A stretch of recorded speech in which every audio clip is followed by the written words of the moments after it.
TS Expertise vous partage les avis et considérations sur l'éducation financière. Le Burundi est un pays qui aspire au développement durable. Pour y parvenir, il faut une implication de tous les habitants du Burundi, par un changement de comportement accompagné d'une éducation qui doit nous mener à une culture, qui cadre avec la vision générale du Burundi et les objectifs du développement durable. En ce moment de la mondialisation des besoins, suivi d'une pression publicitaire des vendeurs, qui touche généralement sur le clavier des émotions des consommateurs. Bien que, le Burundi connaît une avancée dans le progrès de l'inclusion financière. Grâce à l'émergence des solutions bancaires, qui ont transformé le téléphone en porte-monnaie connecté à la banque de son propriétaire. Il est plus qu'urgent que le consommateur burundais puisse être sensibilisé sur l'importance de l'éducation financière et sur la culture budgétaire. Mais alors qu'est-ce qu'une éducation financière ? Pourtant sa connaissance est très utile aux particuliers et plus que nécessaire aux professionnels. Il faut de plus se rendre compte que les produits financiers ne cessent de se multiplier et se diversifier actuellement.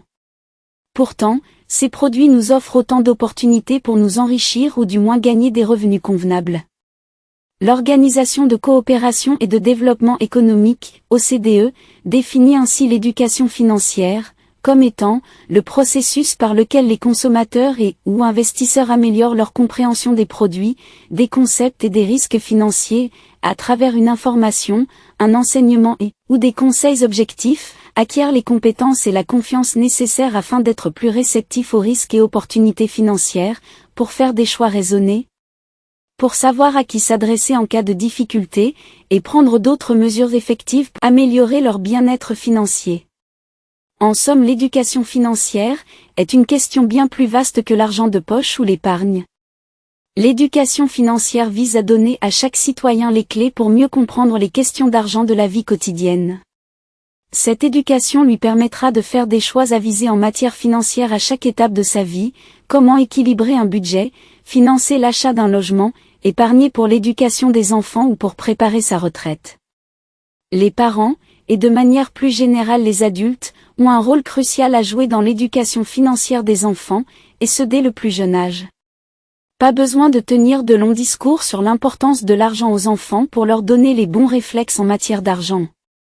Mieux vaut être pratique et concret, offrir une tirelire aux plus jeunes est un bon début pour les inviter à épargner et leur expliquer à quoi sert cette épargne. Expliquer la différence entre un besoin et une envie.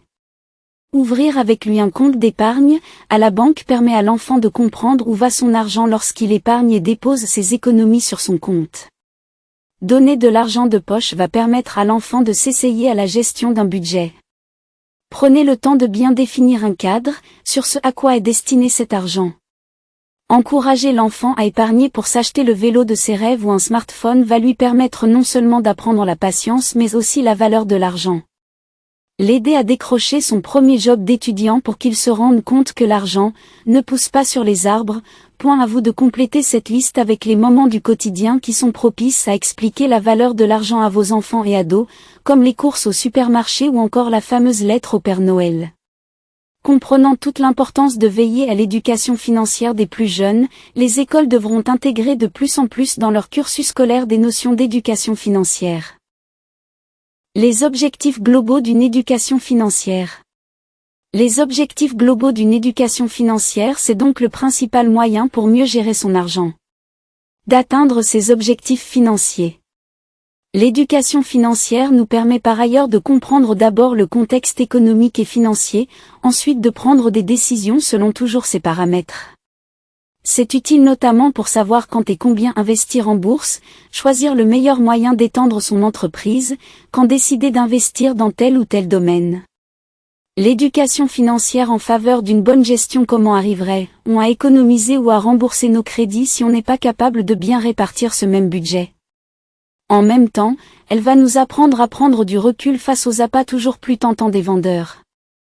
Il nous rendra également capables de mieux gérer le remboursement de nos crédits. Plus tard, nous aurons la capacité d'économiser pour les projets à venir. Nous saurons privilégier l'utile à l'agréable, en investissant plus que ce que nous dépensons. L'éducation financière pour inverser les rôles entre vous et votre argent, atteindre ensuite un contrôle total de son argent. Dans ces cas même, il s'agit d'une professionnalisation, de l'apprentissage d'un métier. Il n'est pas directement question d'application pour soi. Il peut notamment s'agir d'actions boursières, de placements fonciers, de location immobilière ou d'une création d'entreprise.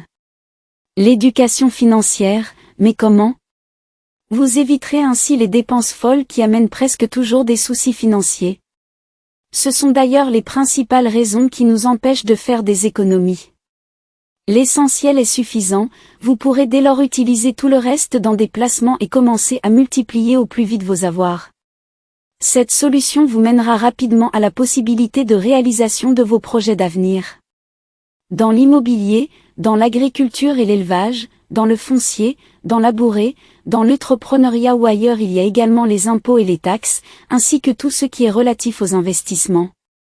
Votre business va dès lors pouvoir se fructifier rapidement, toujours en ascendant.